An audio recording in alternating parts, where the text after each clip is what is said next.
Es una tremenda bendición formar parte de una familia tan hermosa como la familia de Cristo Jesús. La iglesia. Cuando estamos reunidos, hermanos, nos da confianza, nos inspira. Nada menos el día de ayer, dando una clase por la tarde, me dice una hermana: hermano, yo lo escucho por la radio todos los días. Yo vivo, me dice, en una montaña entre El Salvador y Guatemala, pero ahí estoy orando por usted cuando lo escucho por la radio. Entonces, cuando uno está dentro de la familia de Dios, uno se apoya mutuamente, uno siente inspiración. Así que yo les mando un abrazo a cada uno, porque cada uno de ustedes es una bendición. Quiero que, hermanos, que podamos nosotros entender cuán importante es congregarnos. No solo congregarnos un día como este, sino en los pequeños grupos, porque de esa manera vamos intercambiando ese sentir espiritual de amor, de solidaridad, de confianza, de amor, de servicio. Así que dé gracias a Dios por estar en la mejor familia, la familia de Dios, la iglesia. Gloria a Jesús. Gálatas 4:21 dice así: decidme, los que queréis estar bajo la ley, ¿no habéis oído la ley? Porque está escrito que Abraham tuvo dos hijos, uno de la esclava y el otro de la libre. Pero el de la esclava nació según la carne, mas el de la libre por la promesa. Lo cual es una alegoría, pues estas mujeres son los dos pactos. El uno proviene del monte Sinaí, el cual da hijos para esclavitud. Este es Agar, porque Agar es el monte Sinaí en Arabia y corresponde a la Jerusalén actual. Pues esta, junto con sus hijos, está en esclavitud. Mas la Jerusalén de arriba, la cual es madre de todos nosotros, es libre. Porque está escrito: regocíjate, oh estéril, tú que no das a luz.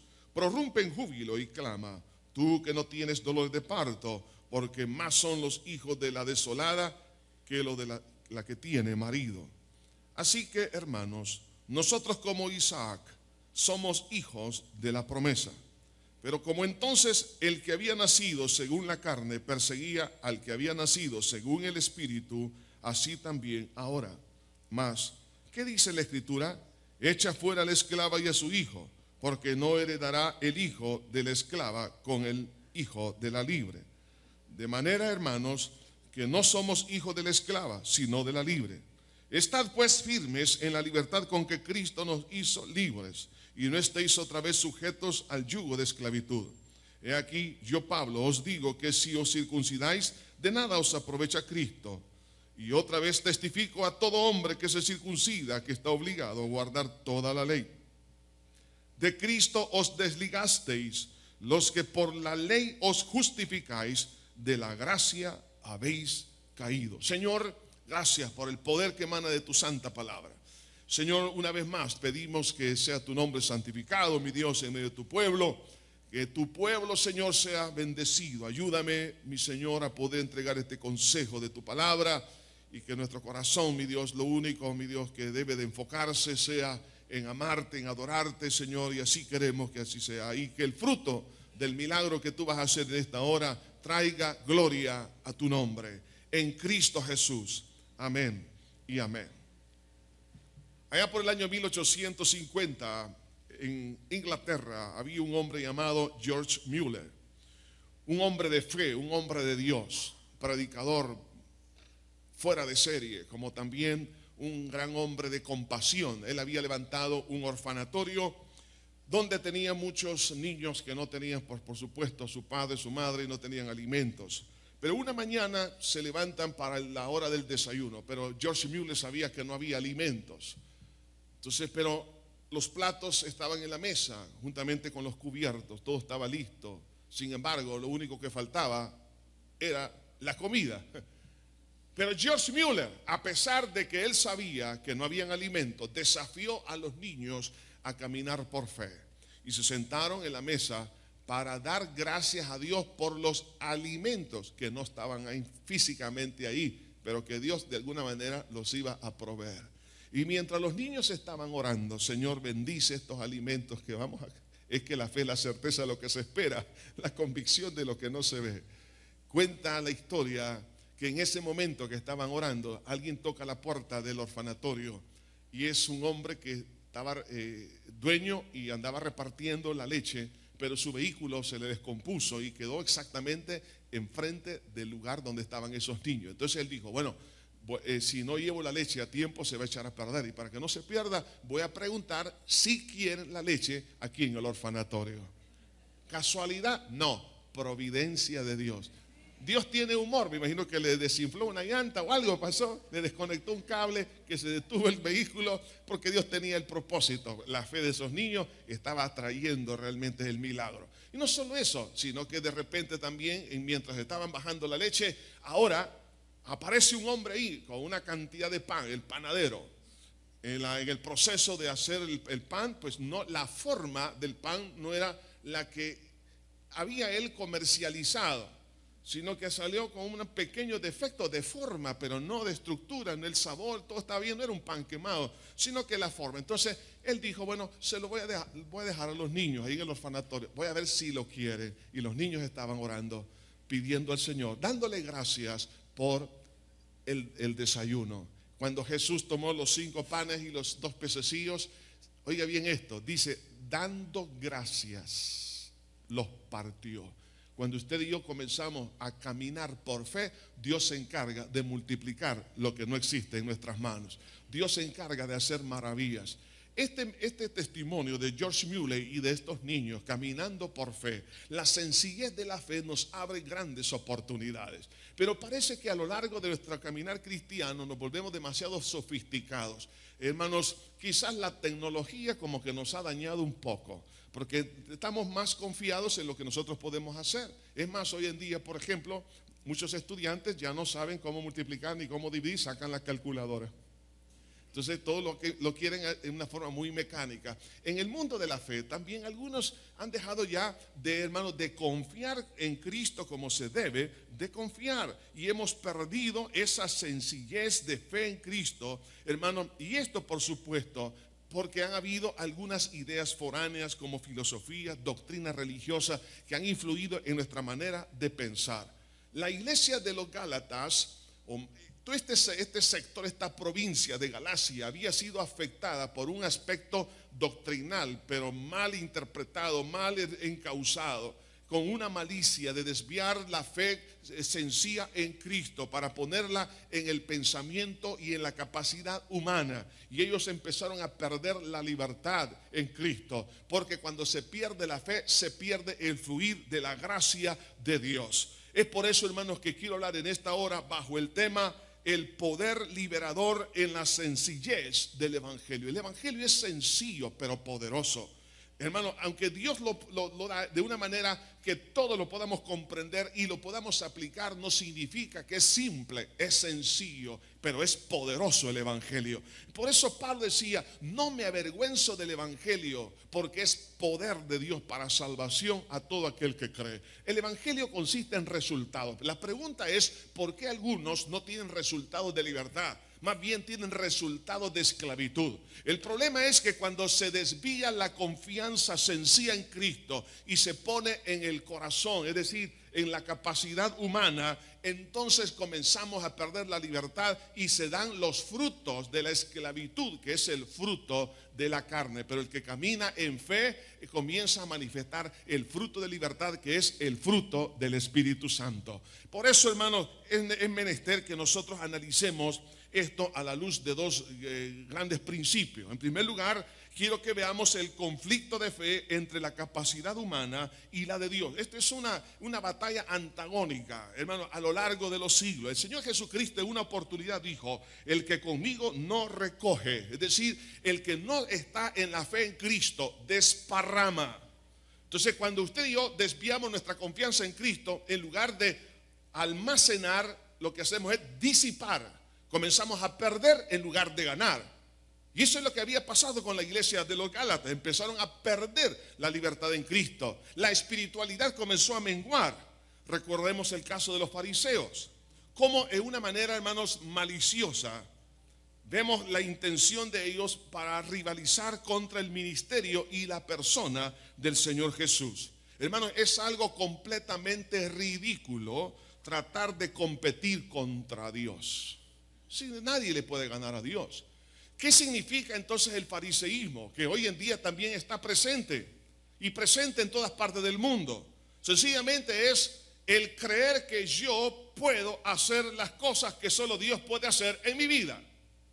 La autosuficiencia, el humanismo que le dice tú lo puedes hacer.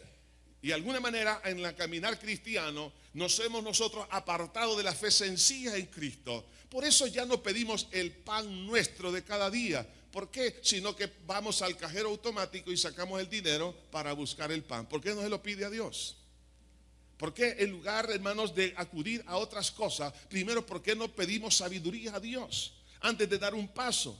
Quiero decirles que la fe sencilla en Cristo se está perdiendo dentro de la iglesia del Señor. Entonces vemos cómo los fariseos, hermanos, cada vez que Jesús hacía un milagro, ahí estaban criticándole. Cuando Jesús caminaba con sus discípulos en medio del campo de los trigales, y los discípulos empezaron a comer las espigas, lo empezaron a criticar, primero porque no se habían lavado las manos, y cuando Jesús iba a hacer un milagro de aquel hombre que tenía la mano seca, lo había estado acosando, y así en todo momento. Porque es que el mismo fenómeno se está dando hoy en día. La autoconfianza, el creer que yo puedo, hermano, está rivalizando con el Señor. Y eso es, hermano, algo que es inconcebible. A Dios nadie le puede ganar. ¿Cómo yo, un simple mortal, voy a creer que yo puedo hacer lo que Dios puede hacer? Eso es, hermano, es un engaño, es una soberbia, es una prepotencia. Entonces, cuando yo hago esto, lo que estoy haciendo sencillamente, si yo he recibido a Cristo, lo que estoy haciendo es estrangular la gracia de Dios sobre mi vida. Por eso en el último versículo que leímos, dice: de Cristo os desligasteis los que por la ley os justificáis, de la gracia habéis caído. Oiga, una cosa es caer en pecado y otra cosa es caer de la gracia. Caer de la gracia es cuando ya me estoy desligando de Cristo, pero de una manera tan sutil. No estamos hablando de apostasía, estamos hablando de creer que yo, es decir, de una manera inconsciente me estoy estableciendo como el Mesías de mi propia vida y que mis obras pueden perfeccionar mi vida. Entonces lo que hago es, me estoy desligando de la gracia. Cuando usted está, por ejemplo, en el jardín de su casa y no fluye la cantidad de agua con la presión que usted quiere, entonces usted de repente se da cuenta que aunque abrió la válvula, mira hacia atrás y observa la manguera, y si hay una parte que está doblada, entonces usted dice, por eso no fluye. Llega, la desdobla y luego fluye. ¿Sabe qué? Cuando usted y yo hemos sustituido la fe sencilla en Cristo por la fe en mi capacidad, en ese momento estrangulo la gracia. Y si la gracia no fluye, hermano, en la cantidad que debe de fluir, en la gracia, ahí está ¿qué cosa? El favor de Dios, las misericordias de Dios, la protección de Dios. Ahí está todo lo que usted y yo necesitamos. Así que, hermano, pregunto si en esta hora estamos cayendo, hermano, en el mismo problema de los Gálatas. Los Gálatas estaban confiando en Cristo, pero también estaban confiando en que ellos podían ser buenos cristianos por lo que ellos hacían. Vemos algunos ejemplos que nos van a ilustrar esta situación. En primer lugar, vemos el caso de la ofrenda de Caín y de Abel. Abel sabía que tenía que ofrecer un sacrificio, porque así Dios estableció con Adán y Eva, para cubrir la desnudez, tuvo que vestirlo de piel. Eso implicaba entonces un sacrificio para poderlo hacer. Entonces Abel sabía y Caín sabía, los dos sabían que era menester hacer las cosas conforme Dios lo había diseñado. Pero viene Caín, el primer religioso, el primer autosuficiente, que dice, no, yo voy a ofrecer el fruto de la tierra. Y sabemos cuál fue el resultado. Dios vio con agrado la ofrenda de Abel, mas no la de Caín. ¿Por qué? Porque Caín estaba haciendo las cosas a su manera, por su propia capacidad. Vemos también otro ejemplo que nos ilustra, es la estrategia de Saúl y la de David para vencer al gigante Goliat. Saúl estaba confiado en su armadura y se la estaba ofreciendo a David, y David dijo, yo nunca la he usado, mi confianza no está en esto, mi confianza está en Dios, porque Él me ayudó en el pasado a tener victoria. Y efectivamente así pasó. Hermanos, ¿cuántas veces nosotros tenemos nuestras propias armaduras, nuestras propias estrategias, y hemos llegado a ya dejar de creer en Cristo? Venimos a la iglesia, participamos de un ministerio, hacemos esto y hacemos lo demás. Sin embargo, hermanos, los niveles de fe en Cristo están disminuyendo y los niveles de fe en lo que yo puedo hacer están creciendo. Entonces vienen los gigantes y no los puedo vencer. ¿Qué pasó con la nación de Israel? Retrocedía. ¿Cuántas veces usted y yo estamos retrocediendo ante los problemas y en lugar de avanzar? ¿Por qué David avanzó a la línea de batalla contra el gigante? Porque su convicción estaba en el Señor. La iglesia no puede, hermano, no puede retroceder. La iglesia ha sido llamada para que las puertas del infierno no prevalezcan contra ella, ante la fuerza de la iglesia, a poder romper esas puertas y arrancar las almas que están ahí a merced del enemigo. Otro ejemplo que nos ilustra esto es, por ejemplo, el caso de la mujer de flujo de sangre, que ella confió en sus recursos. Dice la Biblia, había gastado todo cuanto tenía, sus recursos financieros, agotó los recursos también de la capacidad humana, de la inteligencia humana, a través de los médicos de aquel entonces. Pero ella entendió que no podía traer una respuesta a su vida. ¿Cuántos se encuentran así?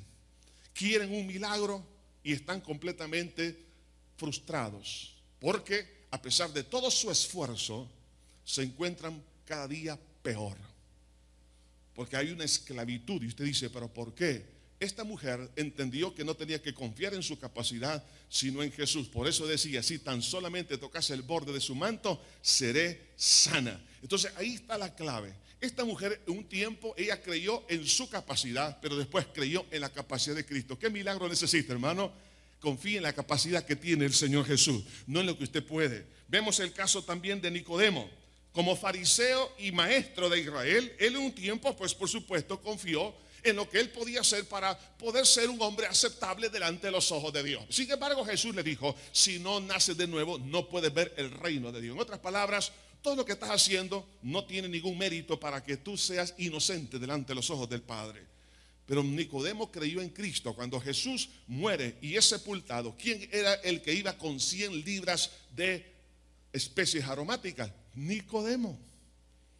Al principio Nicodemo creyó que él podía, pero después creyó que Jesús podía por él. Por eso le llevaba esas especies aromáticas. Y así podemos hablar de otros ejemplos a lo largo de la Biblia que nos ayudan a entender esta batalla entre la capacidad humana y la capacidad de Dios. Cuando estamos ante una dificultad y cada día se aumentan, hermanos, existen estas dos posibilidades: el árbol del bien y el árbol del mal. ¿Qué es lo que yo tengo que hacer? ¿A dónde voy a poner mi confianza? El problema de los Gálatas es que en ese momento tenían su confianza en los dos caminos. Jesús dijo: yo soy el camino. En otras palabras, debemos de, hermanos, tener una mirada unidireccional. Por eso que en el Cantar de los Cantares, Dios compara a la iglesia como la paloma. Dice: me prendiste con uno de tus ojos. ¿Por qué? Porque la paloma tiene una mirada unidireccional. No puede estar viendo en dos puntos, sino un solo punto. Entonces, por eso, hermanos, dice la Biblia: puesto los ojos en Jesús, el autor y consumador de la fe. Ahora bien, ¿por qué, hermanos, algunas veces entramos en este conflicto de creer en lo que yo puedo hacer y en lo que Dios puede hacer? Y nos encontramos diariamente en esta situación. La explicación de la mecánica de esta trampa del autoengaño, el Señor lo explica en la parábola del trigo y de la cizaña en Mateo capítulo 13. Dice aquí la palabra de Dios. Les refirió otra vez, dice una parábola diciendo, en el versículo 24 de Mateo 13: el reino de los cielos es semejante a un hombre que sembró buena semilla en su campo. Pero mientras dormían los hombres, vino su enemigo y sembró cizaña entre el trigo y se fue. Y cuando salió la hierba y dio fruto, entonces apareció también la cizaña. Vinieron entonces los siervos del padre de familia y le dijeron: Señor, ¿no sembraste buena semilla en tu campo? ¿De dónde pues tienes cizaña? Y le dijo: un enemigo ha hecho esto. Y los siervos le dijeron: ¿quieres pues que vayamos y la arranquemos? Él les dijo: no sea que al arrancar la cizaña arranquéis también con ella el trigo. Dejad crecer juntamente lo uno y lo otro hasta la siega. Y al tiempo de la siega, yo diré a los segadores: recoged primero la cizaña y atadla en manojos para quemarla, pero recoged el trigo en mi granero.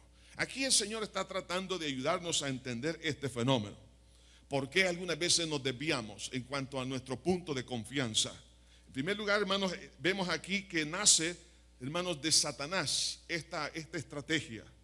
Aquí habla en esta parábola de un enemigo, y el enemigo de Cristo se llama Satanás. Y esa semilla, esa cizaña, la siembra en corazones, especialmente cuando no estamos en alerta espiritual. Dice ahí la Escritura: mientras dormía. Cuando usted y yo dormimos espiritualmente, de repente vienen ciertas ideas donde yo ya estoy confiando más en mi capacidad, ya sea financiera, en mi capacidad intelectual, estoy confiando en mi prudencia, estoy confiando en todo lo que pueda tener a mi alrededor y ya no estoy confiando en Dios. Y eso se ve claramente con la falta de oración. Una persona que no ora, ya esos son síntomas de que ha desviado su confianza, hermano, hacia su persona y no en Dios. Cuando una persona no está amando a Dios, es un síntoma que su punto de confianza es Él mismo, su punto de apoyo. Entonces, todas estas cosas nos deben de ayudar a entender que mientras nosotros dormimos espiritualmente, el enemigo puede sembrar esas ideas que podemos nosotros hacerlo y que a Dios lo deje a un lado. Solo en grandes emergencias voy a depender del Señor.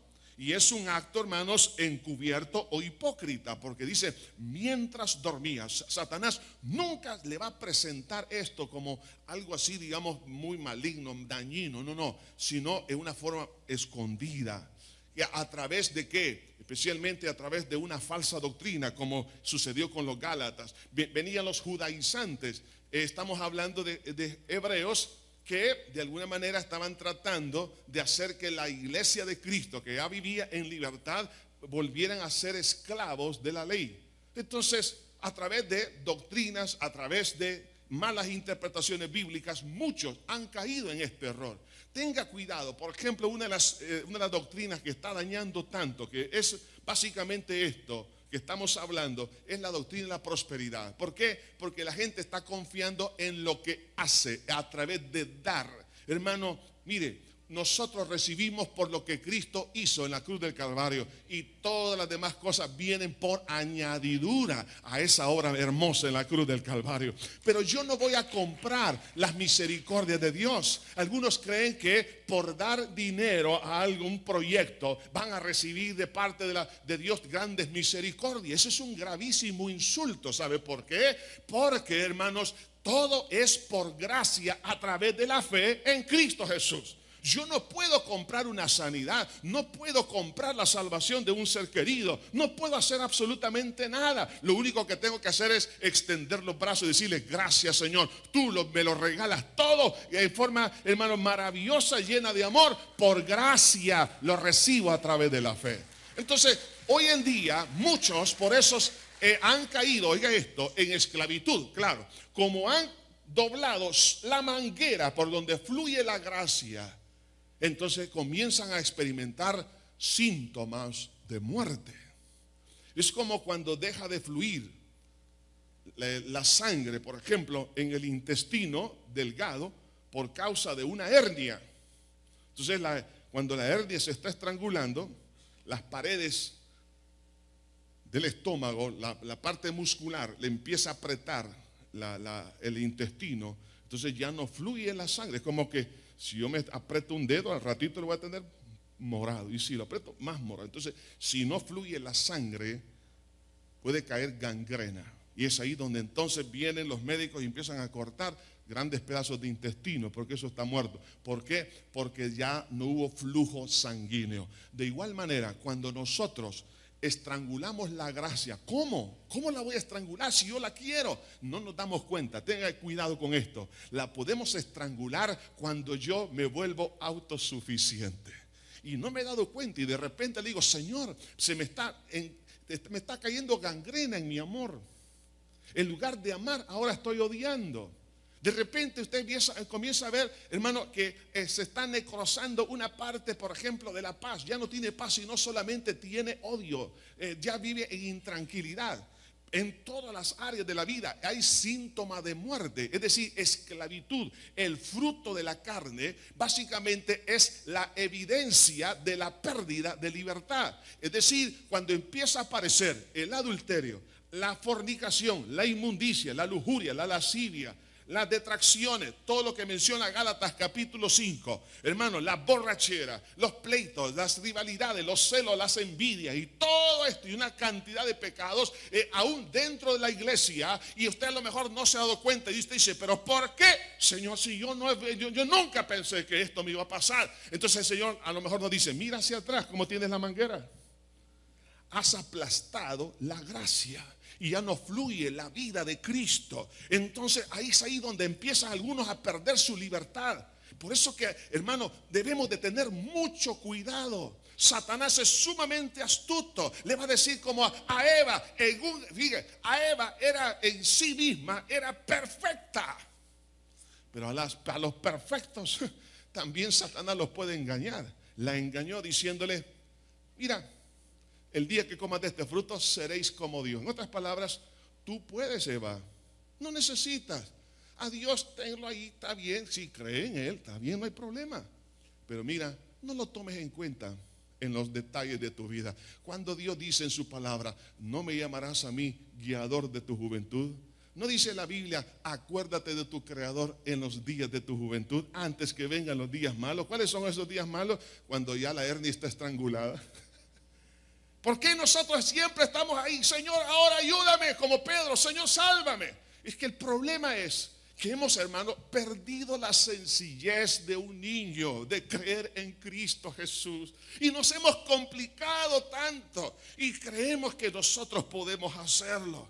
Por eso dice: mientras dormía. Pero eso es un problema, hermanos. Es una batalla que la vamos a tener a lo largo de toda nuestra vida hasta que Cristo venga. Le dicen ahí los segadores: vamos a cortar, arrancar la cizaña. El Señor dice: no, hasta el día final, el día de la siega. Está hablando cuando Cristo venga por su iglesia. O sea que es un problema, una batalla que vamos a estar librando. Hermanos, Satanás va a estar tratando de sembrar esa idea a través de personas religiosas y no religiosas, a través de su propia soberbia y orgullo. Eso, hermano, tenga cuidado, porque entonces de repente se va a encontrar usted estrangulado y usted no va a saber por qué le está pasando las cosas. Los Gálatas querían ellos encontrar mayor nivel de espiritualidad, pero encontraron que el fruto de la carne se estaba aumentando. Entonces, ¿cómo es posible? Tratando de encontrar libertad, estaban encontrando esclavitud, sencillamente por haber cambiado su confianza en Cristo por la confianza en sí mismo. Esta es una de las cosas más peligrosas que puede haber. El objetivo del engaño, de esa cizaña, es confundir. Por eso hay cristianos que tienen una confusión, hermano, confusión doctrinal, tienen una confusión en cuanto a su fe, porque la cizaña se parece tanto al trigo en todo, digamos, su apariencia, aun cuando da el fruto. Lo que es la espiga de trigo y la espiga de la cizaña son, hermano, idénticas, podemos decir. Pero cuando ya madura, la espiga del trigo tiene un ángulo de abertura, los granos, diferente al de la cizaña. Y la cizaña en el fondo del grano, o más bien en la parte inferior del grano, tiene un hongo, que es el venenoso. Entonces, ¿qué pasa cuando viene, hermanos, la autoconfianza? Nosotros no la percibimos. De repente estamos actuando así, hermano, y nos volvemos religiosos. Eso es lo que es ser religioso. Ser religioso es creer que yo soy la mamá de Tarzán. Eso es, sí, que yo puedo cambiar mi vida, que yo puedo hacer, que yo puedo controlar mis pensamientos, que yo puedo hacer todo. ¿Sabe qué es eso, hermano? Mire, es una de las más graves ofensas que puede existir, porque entonces yo estoy siendo mi propio Mesías y lo que yo hago son mis obras. Entonces, por eso Pablo dice, los que se quieren justificar por medio de la ley, es decir, por sus propios esfuerzos, de la gracia habéis caído. ¿Por qué? Porque yo estoy compitiendo con Cristo. Mire qué Mesías es usted y soy yo. Esa es una aberración, pero algunos no lo perciben. Por eso, hermano, el Señor Jesucristo dijo, dejad a los niños venir a mí y no se los impidáis. ¿Por qué? Porque los niños creen, hermanos, completamente. Y usted y yo necesitamos tener esa confianza en Cristo. Esa cizaña, ese error confunde, pero también mata. El propósito es matar la vida espiritual, como también desalentar a la iglesia, porque eso surge dentro del mundo religioso. Y es ahí donde de repente vienen las preguntas. ¿Por qué muchas de las guerras que hoy en día se están dando en el mundo, hermano, nacen de conflictos religiosos? ¿Por qué? Es claro, la palabra lo dice. Nace de lo que es el esfuerzo personal para buscar un beneficio espiritual. Entonces, claro, eso produce celos, envidia, y entonces los frutos de esa soberbia, porque no es otra cosa, aunque se disfrace de religiosidad, es una soberbia que lleva a las personas a ser implacables, a destruir, a matar, y no les importa hacer nada. Por eso que, hermanos, debemos de saber que todas las cosas que acontezcan dentro del mundo religioso, ustedes deben comprender que nace de esta situación que menciona el Señor. Entonces, la dualidad en buscar una solución a la falta de libertad, hermano, no importando el camino. Algunos se sienten ya totalmente desesperados. Dicen, pero es que yo necesito hacer algo. Entonces buscan el camino de apoyarse en su prudencia. No, la Biblia dice, no te apoyes en tu prudencia. Teme a Jehová y apártate del mal. Hermano, es mejor confiar en Cristo que confiar en nosotros mismos. Si usted ya no puede hacer nada por usted, por su vida, por su matrimonio, por su felicidad, hermano, confíe que Cristo sí lo puede hacer. A lo mejor usted ya probó religiones, ya probó en filosofía, ya probó hasta el satanismo, ya probó hasta ser ateo y nada le ha funcionado. Es claro, ¿sabe por qué? Porque eso lo único que trae es fruto de la carne. Por la Biblia dice, el que siembra para la carne, de la carne segará corrupción. ¿Y cómo se siembra para la carne? A través de la soberbia. Una persona que cree que lo puede hacer todo sin Dios es una persona que va a experimentar un proceso de putrefacción moral a niveles insospechables.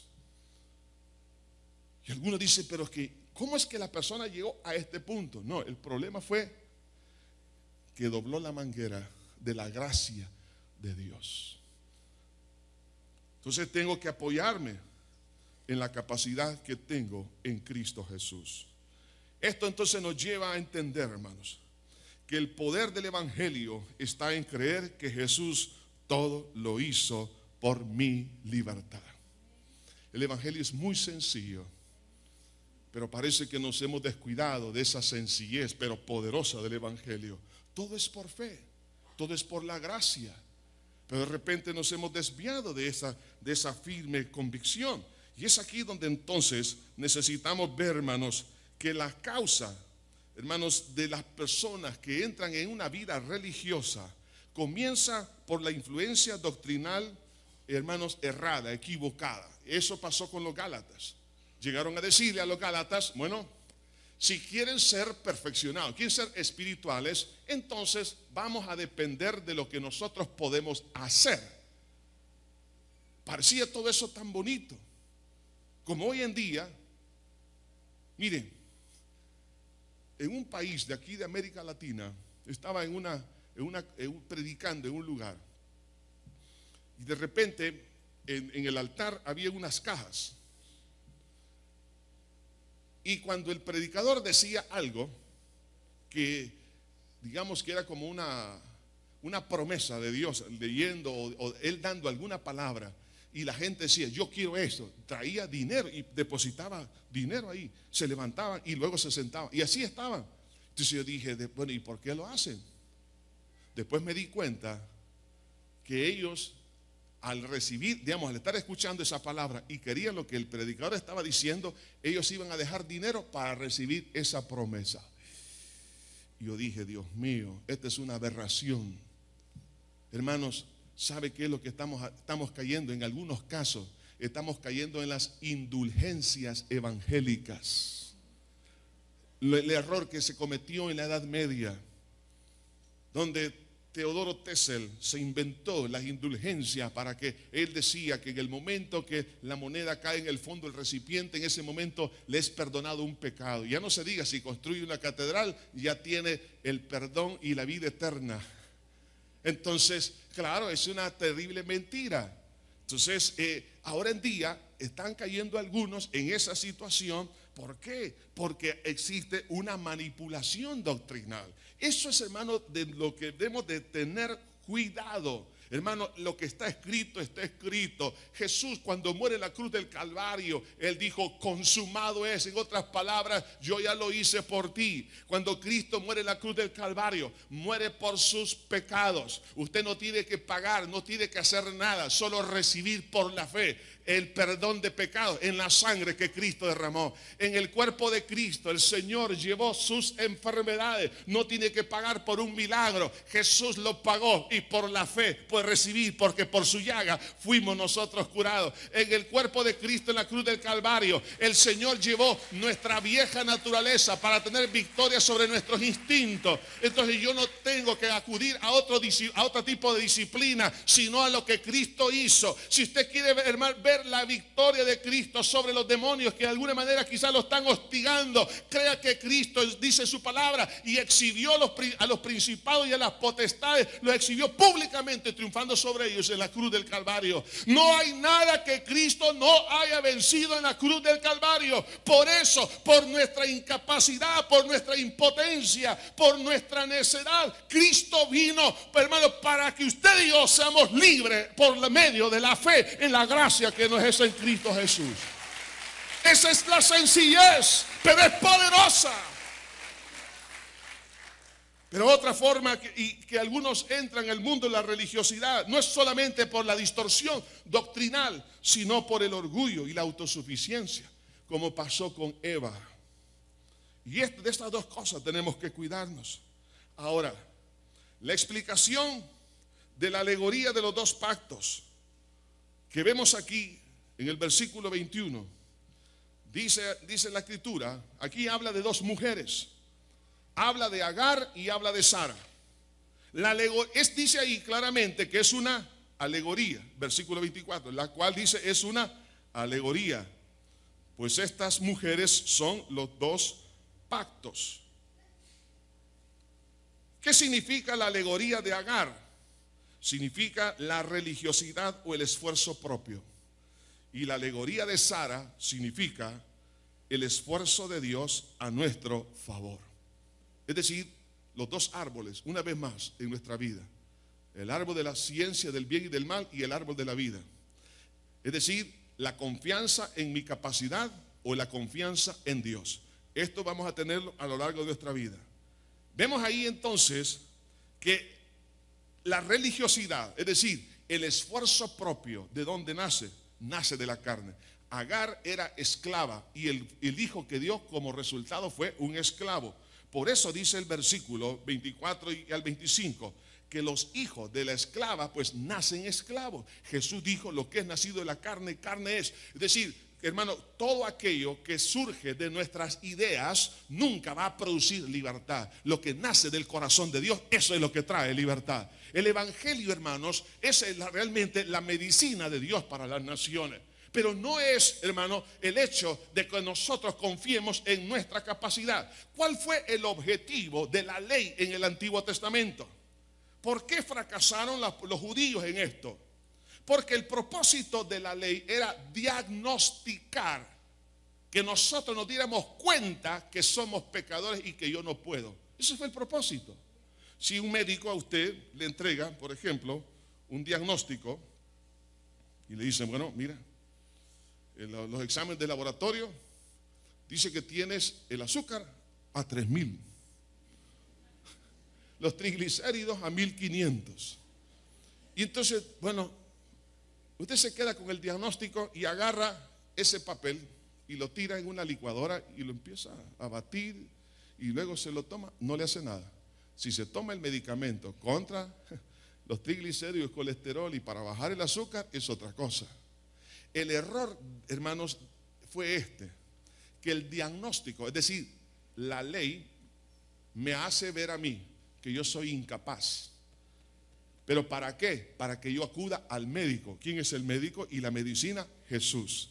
Entonces el pueblo hebreo tropezó en eso. Por eso dice más adelante que Agar es el pacto del Sinaí y que aún la Jerusalén actual, ¿por qué? Porque son hijos de esclavitud, porque en ese entonces vivían en esa dimensión de esclavitud, por cuanto ellos habían aplicado mal el propósito de la ley. Entonces, cuando usted y yo, hermanos, andamos en la ley, hermanos, y creemos que eso me va a traer a mí libertad, eso no es así. Al contrario, se va a agravar la situación, a agravarse el problema.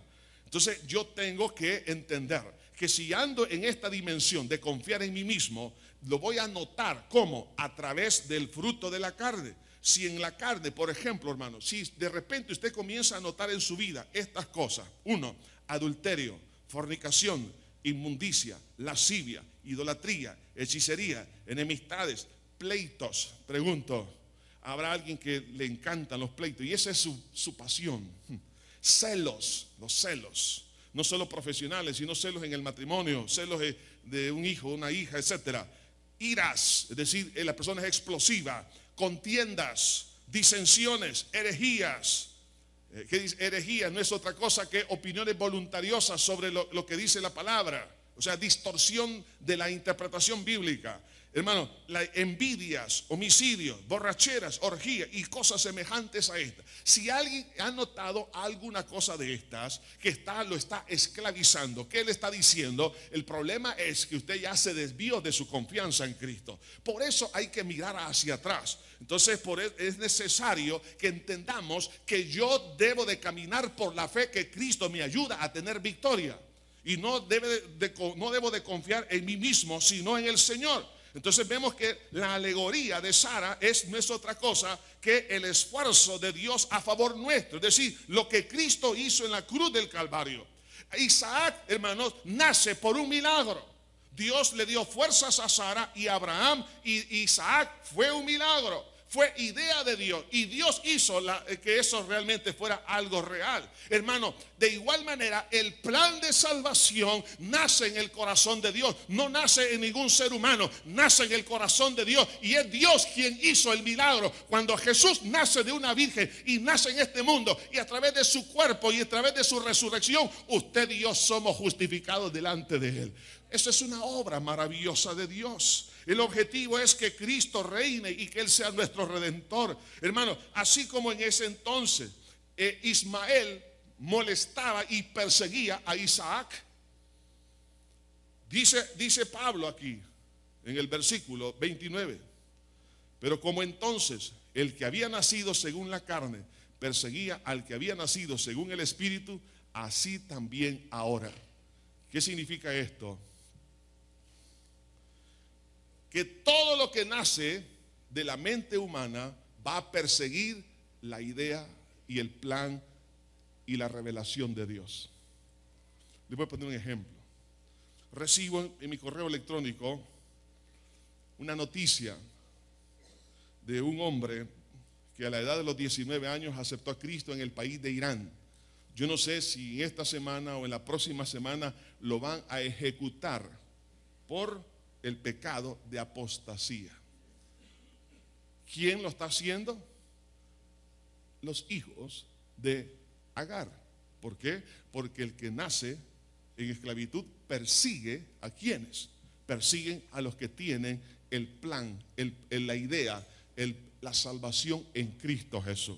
Hermanos, cuando nosotros notamos ese tipo de conflicto, por ejemplo, aún dentro de la misma familia, ¿quiénes son los que molestan a aquellos que han nacido de nuevo? Los que todavía no tienen esa experiencia.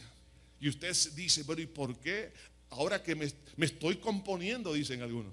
Y ahora, ¿pero por qué me molesta? Mire, hermano, una cosa triste, me recuerdo el caso de una persona. Voy a hablar de un caso bien difícil, crítico, de un travesti que Dios, hermano, lo salvó, lo perdonó, lo liberó. Venía a la iglesia, cambiado totalmente. Su abuela le decía, ¿y qué dinero me traes? No, pues ya no estoy haciendo eso. Mira, le dijo, yo te prefiero que te vayas al infierno, pero que me traigas dinero. Y lo empezó a insultar por ser cristiano. Ella no veía el milagro, a ella no le importaba el mismo fenómeno. Los que nacen de la esclavitud persiguen a los que son libres en Cristo. Porque en Chiapas y en Oaxaca, México, hay persecución y muchos cristianos, hermanos en Cristo, están falleciendo, están siendo torturados. En otras partes del mundo, en Eurasia, hermano, en la India. ¿Por qué vemos todas esas barbaridades? Sencillamente porque los que nacen, es decir, bajo el sistema religioso de poder hacer algo por ellos mismos, son antagónicos contra el plan de Dios en Cristo Jesús. Y por eso hay persecución. Por eso el Señor Jesucristo dijo, no me reciben porque yo no soy de este mundo. Si fuera de este mundo, ellos pelearían por mí. Hermano, cuán importante es que nosotros entendamos este tipo de conflicto. Ahora, si nosotros entendemos, hermano, la dimensión de caminar por la fe sencilla en Cristo, hermano, esto nos debe de tomar, hermano, un tiempo para reflexionar y decir, Señor, quiero ahora comprender por qué he tenido algunos niveles de esclavitud. ¿Por qué estoy perdiendo mi libertad? ¿Por qué Pablo le dice, estad pues firmes en la libertad con que Cristo nos hizo libre? Es porque ellos, la iglesia de los Gálatas, queriendo ser espirituales, se estaban haciendo cada vez más carnales. Y la carne que abundaba y abundaba y abundaba. Y ellos no se explicaban por qué lo que estaba pasando. Y entonces el Espíritu Santo manda esta carta, hermano, a través del apóstol Pablo, para enseñarles que ellos lo que habían hecho era pisotear la gracia de Dios en Cristo por confiar en los métodos humanos de justificarse delante de Dios. Por eso dice el versículo 4, de Cristo os desligáis, de los que por la ley os justificáis, de la gracia habéis caído. Y eso es lo que ha pasado con muchas personas. Pero ahora en día, hermanos, usted y yo tenemos que entender que tengo que volver a la fe sencilla, que en Cristo tenemos todo. El pueblo de Israel en el desierto empezó a quejar. Solamente vemos este maná. Nuestros ojos están cansados de ver este maná. Hay muchos hermanos en Cristo que dicen, ya no hable de Cristo, hermano. Entonces dejaríamos de ser cristianos. ¿Quiere usted que les hablemos más de filosofía? ¿Más de motivación humana? ¿De otro tipo de cosas? Hermano, si eso es, hermano, lo que se está predicando y enseñando, entonces no estamos en Cristo. Hermano, es que Cristo, el maná en la mañana, en la tarde, es lo más bello que puede haber. Por eso Pablo decía, por todas partes llevo la muerte de Cristo para que la vida de Cristo se manifieste en mí. En otras palabras, su confianza en Cristo, donde quiera que él andaba, estaba en la cárcel, donde estaba predicando, donde en el camino, donde sea, este hombre andaba confiado en Cristo. Cuando se le prende una serpiente en la mano, se la sacude en un fuego, esa víbora no tuvo capacidad de destruirlo. ¿Por qué? Porque confió en el Señor Jesucristo. Cuando se destruye esa embarcación camino a Roma, y él sale y sale de esa situación tan complicada. ¿Por qué salió? Porque estaba confiado en Cristo. Habrá pruebas y tribulaciones, pero el que sabe confiar en Cristo, Jesús lo va a sacar en victoria en medio de cualquier dificultad, hermano. Hermano, hay cosas que debemos nosotros de corregir. Hay que corregir.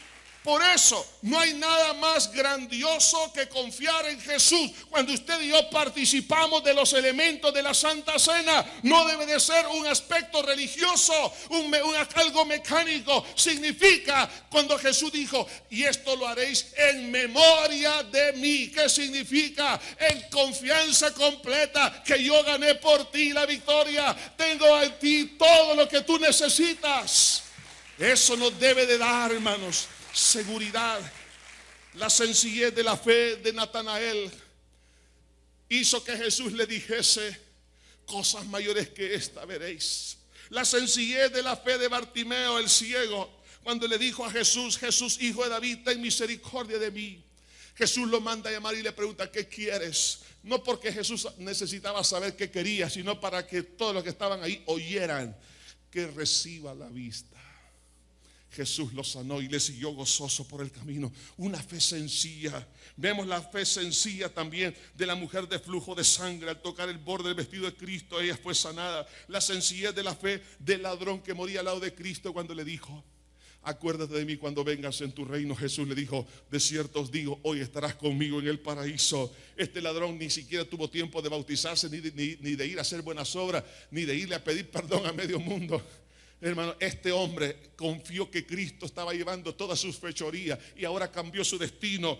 A la sencillez de la fe del cojo en el templo, cuando Pedro y Juan entraban a la hora de la oración, Pedro le dijo, míranos. Y aquel hombre se queda fijo mirando y dice, no tengo oro ni plata, mas lo que tengo te doy. En el nombre de Jesucristo de Nazaret, levántate y anda. El cojo creyó que el nombre de Cristo tenía poder. Entonces esa fe, hermano, hizo que el poder de Dios lo levantase. Nunca este hombre había caminado porque nació así. Pero hermano, ahora comienza a ver realmente grandes cosas en su vida. Cuando a un hombre estaba a punto de suicidarse en Filipo, el carcelero tenía la espada en el cuello y Pablo le dice, no te hagas daño, cree en el Señor Jesucristo, serás salvo tú y toda tu casa. Entonces este hombre creyó en Cristo y su familia y fueron bautizados y su nombre fue escrito en el libro de la vida. Hermano, no hay nada más poderoso que la fe sencilla en nuestro Señor Jesucristo.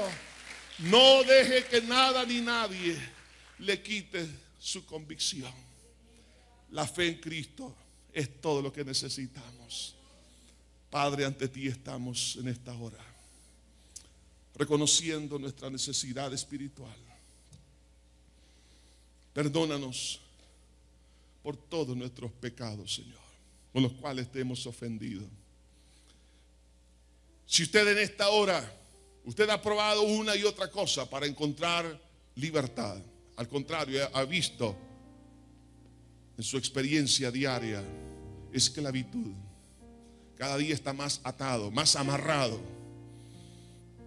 frustrado, yo le digo, ponga su confianza en Jesús ahora.